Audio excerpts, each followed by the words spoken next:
Madam. Madam. Chiwe. Tambira yeyo kam. Chichambuya nacho chimanana kana mapampa icho. Anga zvichwa. Nonga mafuta madam kuti mwanana matambirwa mwanana kana ugeza. Ngoya ni mafuta anogeza ni mafuta ere mwana. Mwana wangu uzosuka maplesi ubika. Kumbidza.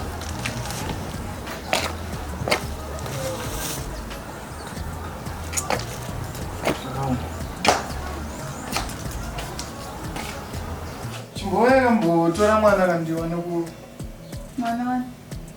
Nei madam, ati mwana ndewedu here. Asiro parangu iri. Tazvokuti bikira ndane nzara shino.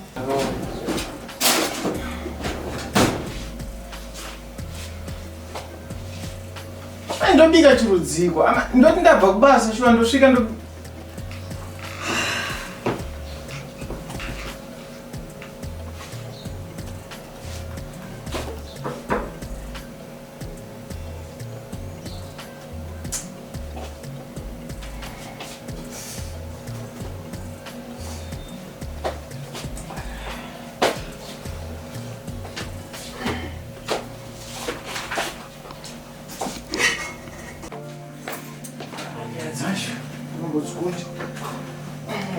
tamba panje.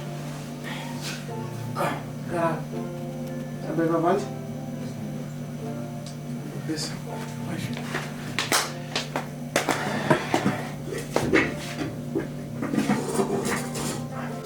Madam, taise mwana kangu nodonza TV. Unotenga. Ndobasa remari ya ushanda yose. Ne madam.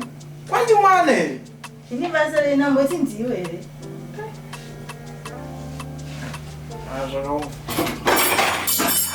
Aunakana basa rauswira uchiita. Basa rako pora unokuita nderei. Ndakashanda mulepo. Zvakatopere papa. Sara pavo. Zvakaoma.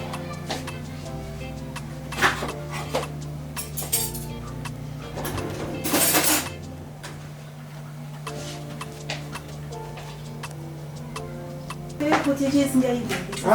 Sabate pote yangu ndio uibike. Sia. Unazoti siemba mangu. Wazaka, iwo aunakana paumbo appreciate hao. Mama waruto ushaya mkana. Mkana wei manje. Mkana wei? Mama waruto tsvaga varume vanotoenda kumabasa sezvizvi. Osaka wako unotasa mwakadzi andizi. Tesa mwakadzi kupi. Aiwa. Utara zvekuti mkana uri kushaya. Autari sina basa. Unotasa mwakadzi kunzokwa unomukombera nomwakadzi anotorerei.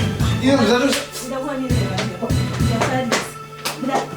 Enda kuna wakadzi wakaona vachi appreciate zvakanaka. Ndokuona chidzoka. Chako ichi mwana chako ichi.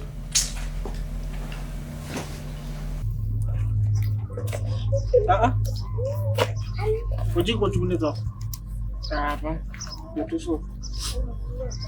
Apa taura zvakuda mutsodzi mashe. Toso. Ndachirimo. Amona. Badunga bwa chembe rimasini ndo. Pamwe ninge yangosangana nezvimwe Buru. Ahora nyaspe. Nazviziva kuti pane zvikunetsa taura nyaya yako kuti. Hapana zvikumbonetsa ingori ngoti. Hapana. Sapa yazvoita here? Taura zvikunetsa shoma.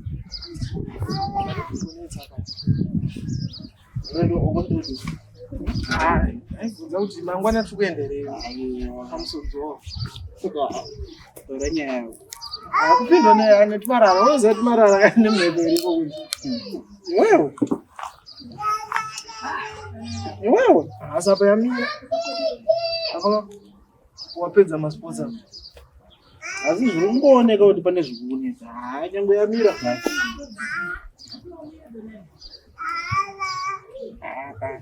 Oh.